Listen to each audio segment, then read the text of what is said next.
আৰম্ভ হ'বলৈ গৈ আছে ভাৰত আৰু অষ্ট্ৰেলিয়াৰ মাজত ছেমিফাইনেল মেচ। চেম্পিয়নছ ট্ৰফিৰ প্ৰথম ছেমিফাইনেল মেচখনত ভাৰতীয় দলেই ফেভাৰিট হিচাপে থাকিব, কিয়নো ভাৰতীয় দলৰ বেটিং আৰু বলিং দুয়োটা ডিপাৰ্টমেণ্টত যি ধৰণে এই টুৰ্ণামেণ্টত খেল দেখুৱাইছে, ইয়াৰ পৰাই অনুমান কৰিব পৰা যায় যে অষ্ট্ৰেলিয়ান দলতকৈ ভাৰতীয় দল আগুৱাই থাকিব। বিশেষকৈ যোৱা যি 2023 চনৰ ODI ৱৰ্ল্ড কাপ আছিল, সেই ৱৰ্ল্ড কাপতো ভাৰতীয় দলে আনবিটেন আছিলে, ফাইনেল মেচখনতহে পৰাজয় বৰণ কৰিছিলে। ঠিক তেনেদৰে 2024 বৰ্ষৰ যি T20 ৱৰ্ল্ড কাপ আছিল, সেই টুৰ্ণামেণ্টতো ভাৰতীয় দলে আনবিটেন থাকি T20 ৱৰ্ল্ড কাপ জয়লাভ কৰিছিল। আৰু এইবাৰো ভাৰতীয় দলৰ হাতত সুবৰ্ণ এটা সুযোগ আহি পৰিছে আনবিটেন থাকি কোনো এটা টুৰ্ণামেণ্ট জয়লাভ কৰাৰ। আৰু 2017 চনত ভাৰতীয় দলৰ যি সপোন আধৰুৱা হৈ আছিল, সেই সপোন সম্পূৰ্ণ কৰিবৰ কাৰণে ভাৰতীয় দলৰ কেৱল মাত্ৰ আৰু দুখোজ আগুৱাই গ'লেই সেই সপোন পূৰণ হৈ যাব।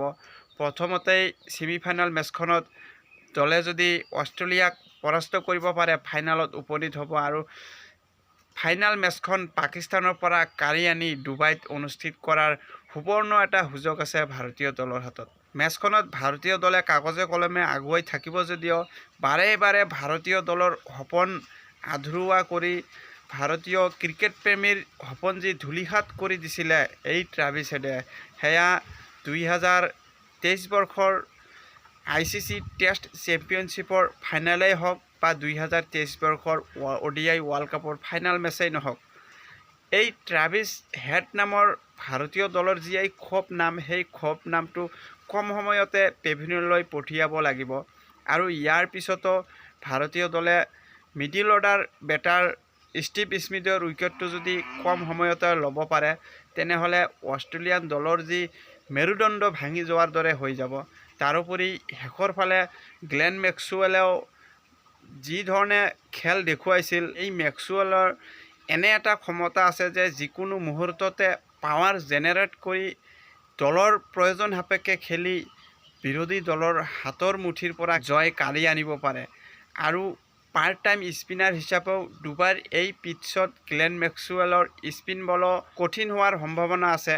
তেনে ক্ষেত্ৰত ট্ৰেভিছ হেড, ষ্টিভ স্মিথৰ লগতে গ্লেন মেক্সৱেলক যদি ভাৰতীয় দলে ঠিক প্লান অনুযায়ী কম সময়তে ক্ৰিজৰ পৰা পঠিয়াই আৰু মেক্সৱেলৰ বল ভালদৰে ফেচ কৰে, তেনেহ'লে ভাৰতীয় দলৰ আৰু জয় অষ্ট্ৰেলিয়ান দলে কাঢ়ি ল'ব নোৱাৰে। আৰু ভাৰতীয় দলে অষ্ট্ৰেলিয়াক পৰাস্ত কৰি আৰু এখোজ আগুৱাই গৈ ওপৰ-জুপুৰি 3বাৰকৈ চেম্পিয়নছ ট্ৰফিৰ ফাইনেলত উপনীত হোৱাৰ ৰেকৰ্ড নিজৰ নামত গঢ়ি লোৱাৰ লগতে 2013 চনৰ পিছত ICC চেম্পিয়নছ ট্ৰফিৰ জয়ৰ আৰু কাষলৈ যাব পাৰিব ভাৰতীয় দলে।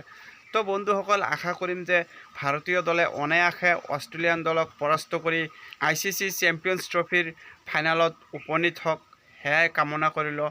চাবলগীয়া বিষয় হ'ব যে কেইটা মুহূৰ্তৰ পিছতেই আৰম্ভ হ'বলৈ গৈ আছে মেচখন। আপোনালোকক কমেণ্ট যোগে জনাই দিয়ক যে ভাৰতীয় দলে অষ্ট্ৰেলিয়ান দলক আজি কি ধৰণে পৰাস্ত কৰিব। ধন্যবাদ।